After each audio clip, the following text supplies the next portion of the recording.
তিপ্রামথা দল সহজ সরল জনজাতি মানুষজনদের নিয়ে খেলা করছে। বিস্ফোরক ত্রিপুরার মুখ্যমন্ত্রী ডক্টর মানিক সাহা। 12 এপ্রিল ত্রিপুরা উপজাতি এলাকা স্বশাসিত জেলা পরিষদ নির্বাচনকে সামনে রেখে রবিবার ধলাই জেলা 10 কুলাই চাম্পা হাওর এডিসি কেন্দ্রের বিজেপি প্রার্থী বিমল দেববর্মার সমর্থনে আমবাসা মহকুমার অন্তর্গত কাঁঠালবাড়ি ভিলেজের ফণীন্দ্র কিশোর পাড়া এসবি স্কুল মাঠে অনুষ্ঠিত হয় প্রকাশ্যে নির্বাচনী সমাবেশ। এই নির্বাচনী সমাবেশে প্রধান বক্তা হিসেবে উপস্থিত ছিলেন ত্রিপুরার মুখ্যমন্ত্রী ডক্টর মানিক সাহা। অন্যান্যদের মধ্যে উপস্থিত ছিলেন ত্রিপুরা প্রদেশ বিজেপি জনজাতি মোর্চার সভাপতি পরিমল দেববর্মা, প্রাক্তন সাংসদ রেবতী ত্রিপুরা, বিজেপির ধলাই জেলা সভাপতি পতিরাম ত্রিপুরা, আমবাসা মণ্ডল সভাপতি অজয় অধিকারী সহ জেলা ও প্রদেশ কমিটির অন্যান্য নেতৃবৃন্দ। এই প্রকাশ্য সভায় বক্তব্য রাখতে গিয়ে মুখ্যমন্ত্রী ডক্টর মানিক সাহা বলেন, জনজাতি মানুষদের উন্নয়ন একমাত্র বিজেপি সরকারের শাসনকালই হচ্ছে। বর্তমানে এডিসি এলাকায় তিপ্রামথা দল বিভিন্নভাবে সহজ সরল জনজাতি মানুষকে বিভ্রান্ত করার চেষ্টা করছে। তিপ্রামথা দলকে সতর্ক করেন মুখ্যমন্ত্রী আরো বলেন, এডিসি নির্বাচনকে কেন্দ্র করে তিপ্রামথা দল বিভিন্ন জায়গায় বিজেপি কর্মী সমর্থকদের উপর আক্রমণ করছে এবং পরিবেশকে অশান্ত করে তুলছে। মুখ্যমন্ত্রী ডক্টর মানিক সাহা সকলের কাছে আবেদন রাখেন ত্রিপুরায় শান্তির পরিবেশ বজায় রাখার জন্য, কেননা শান্তি ছাড়া কোনোভাবে উন্নয়ন সম্ভব নয়। পূর্বতন সরকারগুলি ত্রিপুরা জনজাতি মানুষজনদের উন্নয়নের জন্য কোনো চিন্তাভাবনা করেননি। তাই এবার এডিসিতে বিজেপি সরকার প্রতিষ্ঠিত হবে এবং জনজাতি মানুষজনদের উন্নয়নের ধারা অব্যাহত রাখবে। মুখ্যমন্ত্রী ডক্টর মানিক সাহা আজকের এই নির্বাচনী জনসভা থেকে ধলাই জেলা 10 কুলাই চাম্পা হাওর এডিসি কেন্দ্রের বিজেপি প্রার্থী বিমল দেববর্মাকে পদ্মফুল চিহ্নে ভোট দিয়ে জয়যুক্ত করার আহ্বান রাখেন। ত্রিপুরা থেকে বিক্রম কর্মকারের report, crime press, Bengal news. বলবেন আর দেরি নাই, বিজেপি সরকার এবার কুমলুঙে আসছে, টিটিএডিসিতে আসছে এবং আমি নিশ্চিত ভুল বোঝানোর চেষ্টা করা হচ্ছে। 2024-25 অর্থ বছরে বলছে যে আপনারা কি মিথ্যে কথা বলছেন। বিধানসভার মধ্যে তথ্য দিয়ে আমরা বলি, বিধানসভার মধ্যে কখনোই উল্টো পাল্টা বলা যায় না। সেখানে আমরা কি বলেছি 2024-25 অর্থ বছরে যে আমরা এই জনজাতি অধ্যুষিত এলাকায় টিটিএডিসি শুদ্ধ আমরা 39 আমাদের যে বাজেট 39.06% আমরা শুধু জনজাতি অধ্যুষিত এলাকায় খরচ করেছি। আমরা 2025-26 অর্থ বছরেও সেখানেও প্রায় 40% উপরে জনজাতি অধ্যুষিত এলাকায় টিটিএডিসি এরিয়া শুধু আমরা খরচ করছি বন্ধুগণ। তারপরেও ওনারা নানাভাবে মানুষকে ভুল বোঝানোর চেষ্টা করছে। একবার ভারতীয় জনতা পার্টির সরকার, একবার ভারতীয় জনতা পার্টির একটা রাষ্ট্রবাদী সরকার, যারা সব সময় ওনারা প্রথমেই এই রাষ্ট্রবাদী সরকার দেশের জন্য চিন্তা করেন, রাজ্যের জন্য চিন্তা করেন, তারপর নিজের জন্য চিন্তা করেন। আর উল্টোটা কি হয়, অন্যান্য পার্টি প্রথমে নিজের জন্য চিন্তা। এবং আমরা সেটা দেখছি, এর আগেও কমিউনিস্টরা এখানে ছিল, কমিউনিস্টের শাসন আমরা দেখেছি। আমাদের রাজ্যে ওরা শাসন করেছে, এডিসিতেও শাসন করেছে, খুন, সন্ত্রাস, অগ্নিসংযোগ, নির্বাচনের আগের সন্ত্রাস, নির্বাচনোত্তর সন্ত্রাস। আর ভারতীয় জনতা পার্টি আজকে এই 2018-তে মাননীয় প্রধানমন্ত্রীর আশীর্বাদে আজকে আপনারা সবাই মিলে ভারতীয় জনতা পার্টির সরকার আজকে ত্রিপুরাতে গঠন করেছেন। এই কথাটাও মাননীয় প্রধানমন্ত্রীজি মন কি বাত অনুষ্ঠানে উনি কি বলেছেন যে দেখুন রিয়াং শরণার্থীর ফ্যামিলির একটা ছবি দেখিয়ে উনি বলছেন সেখানে আজকে বিদ্যুৎ পৌঁছে গেছে বন্ধুগণ। তো একের পর এক ত্রিপুরা যেভাবে উন্নত মানের একটা রাজ্য হচ্ছে, সেই দিকে আজকে উজ্জ্বল নক্ষত্রের মতো সারা ভারতবর্ষের মধ্যে বিভিন্ন প্যারামিটারে আজকে যদি দেখেন ত্রিপুরা একটা বিশেষ স্থান নিয়েছে। সেই জায়গায় দাঁড়িয়ে এডিসির মধ্যে আমরা কি দেখছি, সেখানে করাপশন, একটা ভ্রষ্টাচারের সরকার। আগে কমিউনিস্টরা করেছেন, এর আগে ছোট ছোট পার্টি তারাও করেছেন, আর কংগ্রেসের কথা বলে তো লাভই নেই। আর সেই জায়গায় এখন যিনি এসছেন, যারা এসছেন তাদের অবস্থাটা আপনারা দেখুন।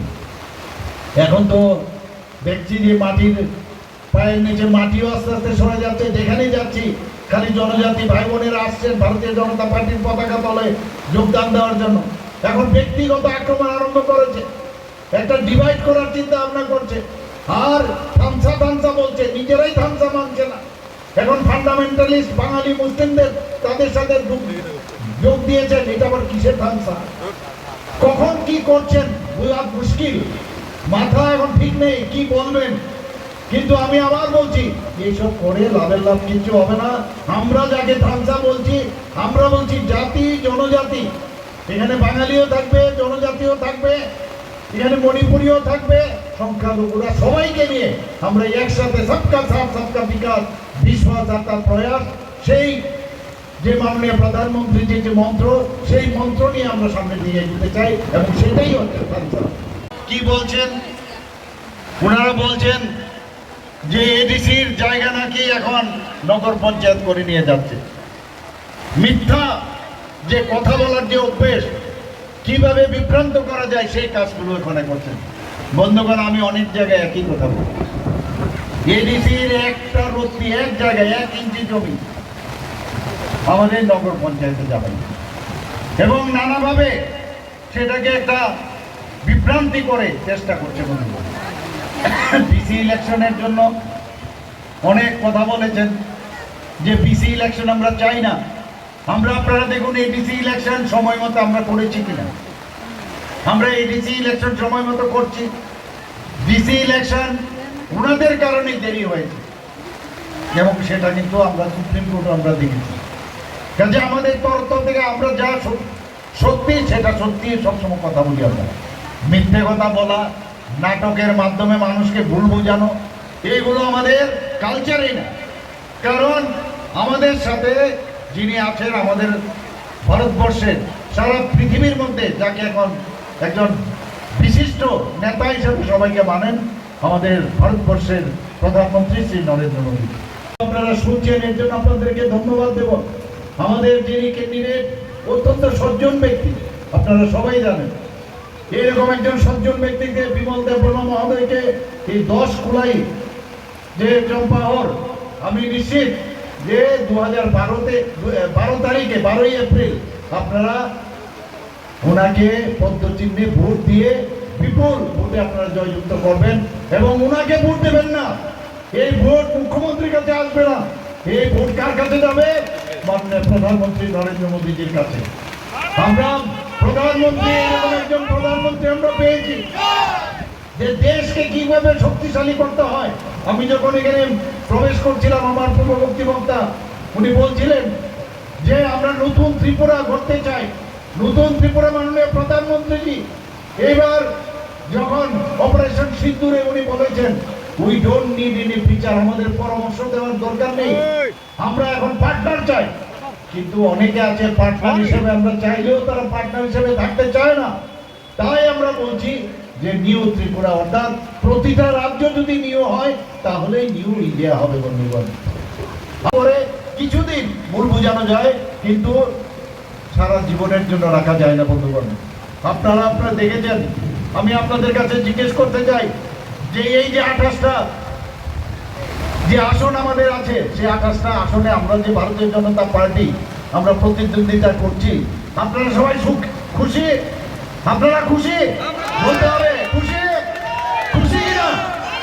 আমরা সরকার গঠন করবো, সেখানে নিশ্চিত করতে হবে, সবাই মিলে করতে হবে, এবং আমরা দেখাতে চাই যে আমরা প্রকৃত অর্থে জনজাতিদের উন্নয়নে আমরা চাই।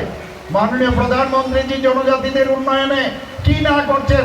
আজকে আমাদের রাষ্ট্রের যিনি রাষ্ট্রপতিজি, একজন মহিলা, উনাকে আজকে দ্রৌপদী মুর্মুজিকে রাষ্ট্রপতি বানিয়েছেন।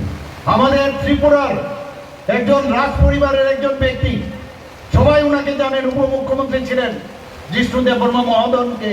উনাকে এত বড় একটা রাজ্যের, আমাদের তেলেঙ্গানার মতো রাজ্যে, ত্রিপুরা একটা ছোট রাজ্য, সেই জায়গায় উনাকে রাজ্যপাল করেছেন। সেটা কিভাবে সম্মান দিতে হয় জনজাতিদের? বারবার বলছেন জনজাতিদের ঠকায় ঠকায়, জনজাতিদের আমরা ঠকাই। কে কাকে ঠকায় এটা তো আপনারা বুঝতে পারছেন।